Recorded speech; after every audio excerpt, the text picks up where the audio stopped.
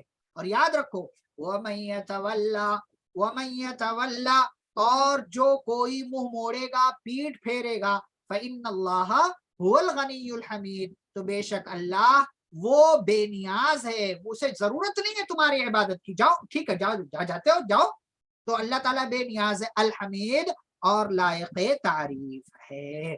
تو یہ جو ہے پہلے تو اللہ نے واقعہ بیان کیا جو مسلمانوں کے یہاں ہوا فتح مکہ سے پہلے، اور اس کے بعد کفر کے اور کفار کے مقابلے میں ہمارے لیے نمونہ کون ہے؟ ابراہیم علیہ السلام، ان کے ساتھی، کہ جیسے ان لوگوں نے دین کے معاملے میں کافروں سے الگ ہونے کا اعلان کر دیا، ایسے ہی ہمارا بھی طریقہ ہونا چاہیے، کافروں سے دین کے معاملے میں میل جول رکھنا، اور ان کے تیوہاروں میں، ان کی عید میں اور ان کی تمام تر چیزوں میں جو دین کے نام پر وہ لوگ کرتے اس میں شرکت کرنا، یہ بہرحال ہمارے لیے کسی بھی اعتبار سے درست نہیں ہے۔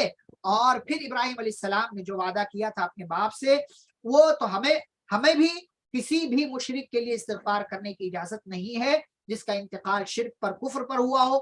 اگر اس کے بارے میں کلیئر معلوم ہے کہ یہ مشرک تھا تو اس کے لیے استغفار نہیں کر سکتے۔ ہاں ڈاؤٹ ہے تو کیجئے، اگر وہ مشرک ہے تو اللہ تعالیٰ کی دعا قبول نہیں ہوگی، اور اگر وہ مشرک نہیں ہے تو اللہ تعالیٰ ہماری اس کے حق میں وہ دعا قبول کر لے گا۔ تو ابراہیم علیہ السلام نے پہلے وعدہ کیا تھا باپ سے، لیکن پھر بعد میں جب یہ ظاہر ہو گیا کہ میرا باپ تو اللہ کا دشمن ہے، تو جو اللہ کا دشمن وہ میرا دوست کیسے ہو سکتا ہے دین کے معاملے میں؟ ہاں دنیاوی اعتبار سے باپ کے ساتھ اس نے سلوک کریں گے، باپ کے ساتھ اس کے حقوق جو دنیاوی اعتبار سے وہ حق ادا کریں گے، دعا کریں گے، مطلب ان کی زندگی میں کہ وہ ہدایت پر آ جائے، لیکن اگر انتقال ہو چکا ہو تو ہمارے رب کا دشمن تھا، دین کا دشمن تھا وہ تو پھر۔ اور اس سے پہلے سورۃ المجادلہ میں بھی بات آ چکی ہے کہ کچھ صحابہ جو دین کے دشمن، کچھ صحابہ جو جن کے رشتہ دار دین کے دشمن تھے، باپ، بھائی، بیٹا، یہ جنگ بدر میں سامنے آئے، مار دیا، ختم کر دیا، دین کے نام پر آئے اور لڑنے کے لیے۔ تو دین کے نام پر ہمارے تمہارے درمیان کوئی دوستی نہیں ہے۔ پھر دوستی کس طرح کے کافروں سے کریں گے، یہ آگے اللہ تعالیٰ آیت نمبر 8 میں اور 9 میں بیان کر رہے ہیں، جس کو انشاءاللہ ہم کل دیکھیں گے۔ یہاں پر دیکھیں کافروں سے بچنے کے لیے اور کافروں کے تعلق سے جو کافروں کی طرف سے ساری چیزیں ہوتی ہیں ان سے بچنے کے لیے دو دعائیں یہاں پر ابراہیم علیہ السلام کے ان کے ساتھیوں کی اللہ نے ذکر کیا ہے۔ یہ دو دعائیں یاد کریں آپ لوگ، یہ دو دعائیں یاد کریں۔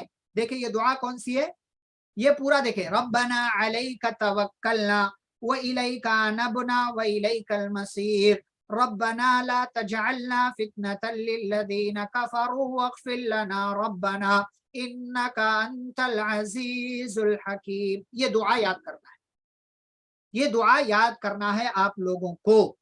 کل یاد کر کے آئیے، کل میں پھر 5 لوگوں سے سنوں گا، اس سے پہلے والی دعا بھی 5 لوگوں سے پھر سے سنوں گا، اور یہ دعا بھی 5 لوگوں سے پھر سے میں سننے والا ہوں۔ تو 2 دعائیں یاد کر کے آنا ہے، کل 5 لوگوں سے میں سننے والا ہوں۔ یہ دعا تھوڑی سی بڑی ہے اس کے مقابلے میں، لیکن بہرحال دعا ہے، یاد کرنی چاہیے۔ ربنا علیک توکلنا، اے ہمارے رب ہم نے تجھ پر توکل کیا، بھروسہ کیا، وإلیک انبنا، اور ہم تیری طرف جو ہے رجوع کیا، ہم نے یا رجوع کرتے ہیں، وإلیک المصیر، تیری ہی طرف لوٹنا ہے۔ ربنا لا تجعلنا فتنہ، اللہ تو ہمیں آزمائش مت بنا کافروں کے لیے، اور اے ہمارے رب تو ہمارے گناہوں کو معاف کر دے، بے شک تو غالب حکمت والا ہے۔ بڑی پیاری سی دعا ہے، اس کو یاد کریں، اس کا معنی مطلب بھی آپ کے ذہن میں ہونا چاہیے۔ انشاءاللہ کل آپ سنائیں، اور باقی یہ سورہ کل ہم ختم کریں گے تو اس سورہ کے حوالے سے اور دیگر جو باتیں وہ کلیئر ہوں گی انشاءاللہ۔ کافروں سے کیسے دوستی رکھنا، کس طرح کے کافروں سے دوست، ولا اور برا کے تعلق سے مزید باتیں، پھر صلح حدیبیہ کے بعد کی کچھ ایک آدھ واقعات اللہ نے بیان کیے، پھر جو ہے عورتوں سے نبی صلی اللہ علیہ وسلم کس طریقے سے بیعت کرتے تھے، کن باتوں پر کرتے تھے، یہ پھر اس سورہ کے اخیر میں ذکر ہے۔ اور پھر اس سورہ کی آخری آیت میں پھر سے وہی اللہ نے دہرایا ہے کہ کافروں سے دین کے معاملے میں دوستی نہیں ہے۔ تو یہ ساری چیزیں انشاءاللہ ہم کل دیکھیں گے۔ آج کی مجلس یہیں پر ختم ہوگی۔ یہ دعا آپ لوگ یاد کر لیں، سورۃ الممتحنہ کی آیت نمبر 4 کا آخری ربنا سے لے کر آیت نمبر 5 کے اخیر تک، ربنا سے لے کر کے الحکیم تک آپ کو یاد کرنا ہے۔ چلیں السلام علیکم.